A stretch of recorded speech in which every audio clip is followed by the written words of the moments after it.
is my review of Assassination Classroom.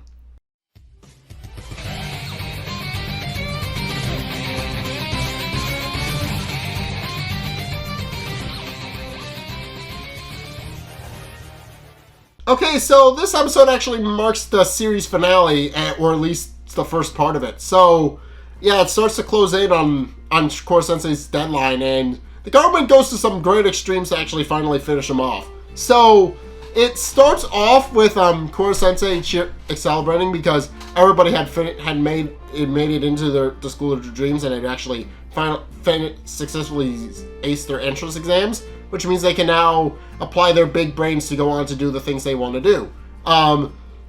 Korosensei decides to commemorate this entire thing by making a super graduation album to kind of commemorate all the fun moments they've had over the past year.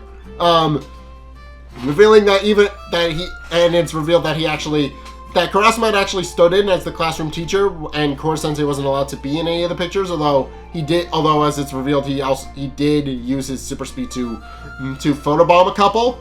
And although Korosensei reveals that he's actually been slowly taking pictures of all their accomplishments over the past year, using his Mach 20 to take pictures of people while they were indisposed with other things, and some people and quite a few students actually get upset because, as it turns out, some of the things Korosensei took pictures of were supposed to be private. So they all decide to swarm his desk and just take all of their pictures off his desk and rip them up before he can use them in the scrapbook. But Korosensei remains undeterred, pointing out that that it's clearly not enough pictures, especially since people are ripping them up, and decide that the best way to actually continue onward and continue creating a scrapbooking session is to take everybody outside and have them do cosplay shoots and snap pictures of everybody. Nagisa can't help but notice that Korosensei seems to be kind of a little bit elated, and points out that he seems to be happy, and it seems like it's that he's actually finally giving them a break after all the hard times they've been having over recently. Namely, that they've been trying to figure out how to kill Korosensei without actually killing him and stuff like that. But Kurasama actually reveals that it's actually not that simple. He's literally just babying them because he's proud of how they've turned out, and he just wants to show that off. At which point Nagisa asks Kurasama if he feels like they've improved a lot at all since he first met them, and he ultimately remarks that he's actually proud of where they've come from and how much they've grown up, and that if he ever falls on hard times, he'll be glad to be able to call on them. At which point Irina wanders by, clearly still a little bit love-struck over the fact that Kurasama basically told her to move in with him, and is already thinking of ways to actually spend her time with him, as it were. I'm just going to keep that PG-13 as humanly possible, but you guys can probably figure out what I'm implying there. And Korosensei sees the two interacting, and Irina making lewd remarks regarding her and Kurasama living in the same house, and decides to take advantage of the situation by dressing them up in wedding garb and then snapping an unofficial wedding photo of the two, which much to Kurasama's chagrin, because he's not entirely happy about the whole situation. But then, as one last thing, Korosensei decides the last thing that they should do to commemorate the moment is to go on a world trip, and to that end stuffs all of his students inside a giant tote bag, which is a really funny visual, and then proceeds to launch them like a slingshot, and also makes a One Piece reference in the process. But in any case, shortly after that, Nagisa then meets with Sakura to give her entrance exam to go back into the primary school, and tells her that as long as she does her best, she'll be able to get back into school. But Sakura is still very much hung up over the fact that she was bullied, and is a little concerned about whether or not she can actually go back to primary school at all. And obviously Nagisa picks up on her wavelengths and figures out that she's nervous. So he uses his secret technique to actually calm her down. He points out that that's actually not what the secret technique was, but he uses it to calm down her frenzied mind, and tells her that as long as she tries her best, she has nothing to worry about, and she begins working on it. At which point, Korosensei then begins to start holding counseling sessions back at the school the next day, and everybody begins meeting with him and taking their career counseling. And Nagisa, at long last, confesses to Korosensei that he actually wants to be a teacher like him, pointing out that while he's not as capable as Korosensei is, he still wants to be able to mold young minds like Korosensei does, and to that end wants to basically take on his teachings and become the best he can be. And Korosensei points out that that's a very admirable goal and thanks Nagisa for telling him. And at which point Nagisa then proceeds to go home, and they all proceed to go about their merry way. But once all of the career counseling is done, it's only Kurasama and Korosensei still left at the school. And Kurasama asks Korosensei if he's going to be leaving anytime soon. And Korosensei points out that he's mostly going to be there since he still has to finish up the yearbook, and that he'll most likely be indisposed there for the foreseeable future. But as Korosensei is actually finishing up the yearbook, he actually asks Kurasama for a comment on the improvement between him and Irina. At which point Kurasama starts to leave in a huff, pointing out that he really doesn't have time for that, and that he has more important things to be discussing. But as he storms out, he tells Korosensei to leave some of his thoughts in the yearbook as well, pointing out that he should be able to use this opportunity to pass his wisdom on to others. And with that, he leaves. And Korosensei decides to take his offer up on that, and decides that that would actually be a very fitting way to kind of end his story. Just leave a giant graduation album with all of his musings in it. But as Korosensei is working on the scrapbook and Kurasama leaves, Kurasama then gets a call from his boss, who then asks about the situation regarding Korosensei, and Kurasama just tells him straight that Korosensei is working on a graduation album and he'll be indisposed for the foreseeable future. At which point his boss thanks him for his time, and the Ministry of Defense then unveils their final super weapon that they were working on last episode. As it turns out, the thing they were working on was a giant satellite called the Spear of Heaven, which is designed to basically kill Korosensei without him noticing. So I don't know all the actual science or lack thereut behind how the Spear of Heaven is actually supposed to work, but basically it emits a special laser that leaves the surroundings completely intact and only vaporizes antimatter-based life forms such as Korosensei. Pointing out that the laser is designed to kill him without him noticing, and effectively catch him by surprise.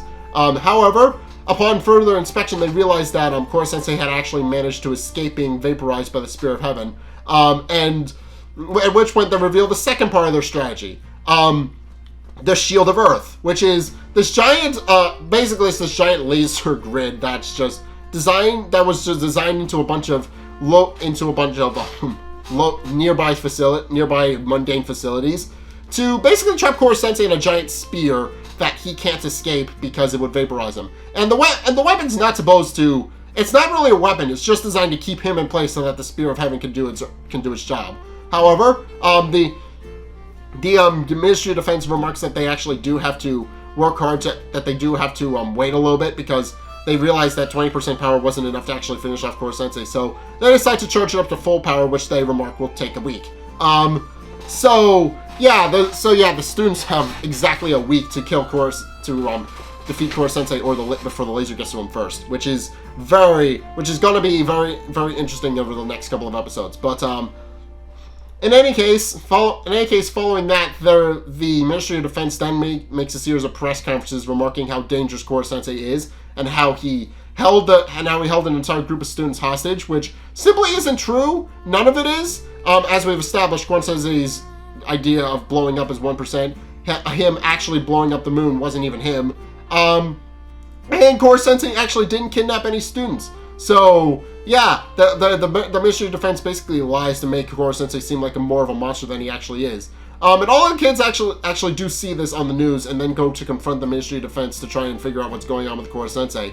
And they're not allowed on the premises because obviously the Ministry of Defense has locked down the whole mountain, so now they can't actually get to their school. And and something that Taraska even points out is bullshit, as he says, because it's their school and you can't really trespass on a school that you attend. So obviously everybody's a little bit upset about what's going on. At which point the press show up and basically try to manipulate the kids into giving their own testimonials and try to make it into a cover story for their news. And while they try to explain what exactly is going on and how none of what the Ministry of Defense has actually said is actually true, the press isn't actually listening, and they're just trying to use them to boost their own ratings. At which point Kurasama shows up and intervenes and basically tells them what I just said to you, that they're using the students to milk their ratings. They have no clearance to actually be anywhere near where they are, and that they need to go home or they'll face legal repercussions.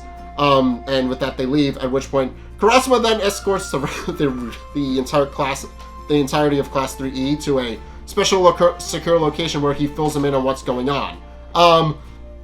And he explains that how the spirit of heaven will effectively vaporize Korosensei within a week, and that they're effectively being pulled out of the program, pointing out that basically he points out that they're no longer needed, and that since the government is now going to take action on its own. And obviously the kids are very upset about that, and several of them point out that they effectively laid the groundwork for this entire thing.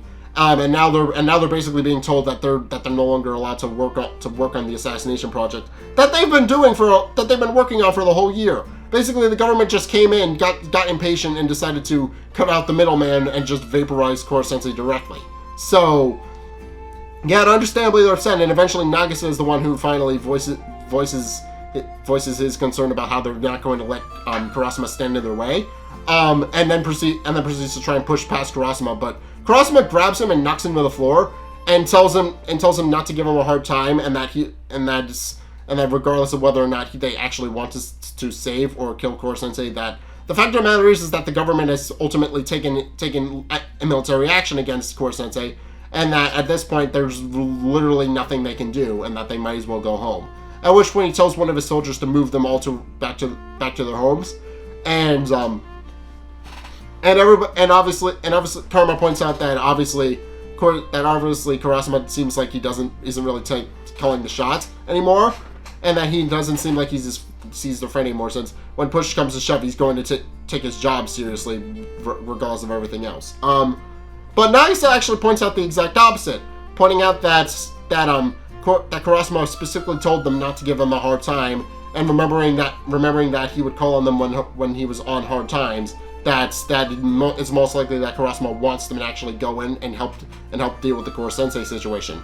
And with that, they decide that the best course of action is to just use all the skills that they've learned over the past year to infiltrate the Shield of Earth and actually go and find Korosensei and try to save him from the government. And possibly even protect him, stop the laser from firing if they can. At which point, what the rest of the episode then plays out is a series of text messages, with everybody kind of going off on their own to formulate various plans and actually formulate a way to actually infiltrate the mountain and actually get back to their main campus. While Korosensei just kind of idles his thumbs working on the scrapbook and the graduation album, though he openly admits that while he is very much lonely and he does have his hands full working on the graduation album, he ultimately admits that he does miss his students and wants to actually see them one last time before he dies. So yeah, it's definitely getting a lot more serious now. But with that, everybody then proceeds to formulate, the entire class proceeds to formulate plans to actually infiltrate, and Karma even texts Isekai telling him once they get to the mountain that he should take over since this is a very personal thing for him. And Isekai just kind of lets him do it. But in any case, they then proceed to use their parkour skills to actually make it to the main campus without anybody noticing. So, yeah, and with all that prep work out of the way, the deadline for Korosensei's assassination is now 3 hours from before the laser actually fires again. So they have exactly 3 hours to get to Korosensei and try to help him before the laser fires again. Although based on how everything is set up, it doesn't seem like Korosensei is going to be getting out of this unscathed. And he's most likely not. He's definitely not. But yeah, it's definitely going to be interesting. The mystery now is not so much if Korosensei is going to get out of this unscathed, but how is he going to go out? So yeah, be sure to look forward to that going forward. But yeah, but now of course it's the final countdown. They have exactly 3 hours to try and stop the government from kind of taking over the assassination project, and I'd imagine that's not going to go very well for them. So in any case, yeah, that's my review of Assassination Classroom. What did you guys think? Let's go discussing them in the comment section down below, or over on my Discord server, the link in the description. Anyway, thank you guys so much for watching. If you enjoyed, be sure to like, comment, and subscribe. Also be sure to follow me on Facebook and on Twitter in the description below. And also, be sure to check out my Patreon in the description below as well if you want to help support the show. It's only a couple bucks a month. It really helps me out, and you guys get access to a bunch of cool perks that I'm always saying thanks. So be sure to check both of those out in the description below as well. Also, be sure to check out my website because I post written reviews over there. So be sure to go do that. Also, check out my Twitch because I stream regularly over there. I stream every Sunday on 2:30 Eastern Standard Time. We've been streaming Metopia for the past week, except it's going to be a little bit spotty because of major holidays and stuff. But yeah, be sure to go check that out if you absolutely want to. We're going to be continuing streaming Metopia in the coming weeks, so be sure to check that out. I'm going to stream that until I finish it, so be sure to keep an eye on that. And finally, if you want to see more content from me, then be sure to check out the videos linked in the end screen. The top video is the most recent video. It may or may not be this one, whereas the bottom video is the video recommended to you based on what you've already seen from me. So if you want to see more of what you like, or try something completely different, then be sure to check both of those videos out. But regardless of whether or not you do any or all of those things, thank you guys so much for watching. Until next time, I will see you guys in the next video. Peace!